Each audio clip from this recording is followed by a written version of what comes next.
और सीनियरिटी से मुतल्लिक केस की समाअत। लाहौर बार के वकील हामिद खान के दलाइल मुकम्मल। बानी पीटीआई के वकील ने दलाइल का आगाज किया।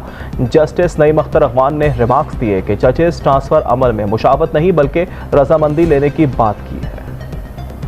मोहम्मद अली मजहर की सरबराही में 5 रुकनी आईनी बेंच ने समाअत की। लाहौर बार के वकील हामिद खान ने दलाइल में मौकफ अपनाया कि इस्लामाबाद हाई कोर्ट में जजेस के तबादले में गैर मामूली जल्दबाजी दिखाई गई। जस्टिस मोहम्मद अली मजहर ने कहा कि भारत में ट्रांसफर पर जज की रजामंदी नहीं ली जाती बल्कि चीफ जस्टिस से मुशावरत है। पाकिस्तान में जज के ट्रांसफर पर रजामंदी आईनी तकाजा है। जस्टिस नईम अख्तर अफगान ने कहा कि भारत में हाई कोर्ट जजेस का यूनिफाइड कैडर है। जस्टिस शकील अहमद ने कहा कि इंडिया में हाई कोर्ट जजेस की सीनियरिटी लिस्ट एक ही है। हामिद खान ने कहा कि जजेस ट्रांसफर अमल में चीफ जस्टिस पाकिस्तान ने बामायनी मुशावरत नहीं की। जस्टिस नईम अख्तर अफगान ने रिमार्क्स दिए कि जजेस ट्रांसफर अमल में मुशावरत नहीं बल्कि रजामंदी लेने की बात की गई। जजेस ट्रांसफर केस में हामिद खान के दलाइल मुकम्मल होने पर वकील बानी पीटीआई अदरीस अशरफ ने दलाइल का आगाज किया। अदालत ने केस की समाअत 1 रोज के लिए मुलतवी कर दी। वकील बानी पीटीआई अदरीस अशरफ बुध को दलाइल जारी रखेंगे।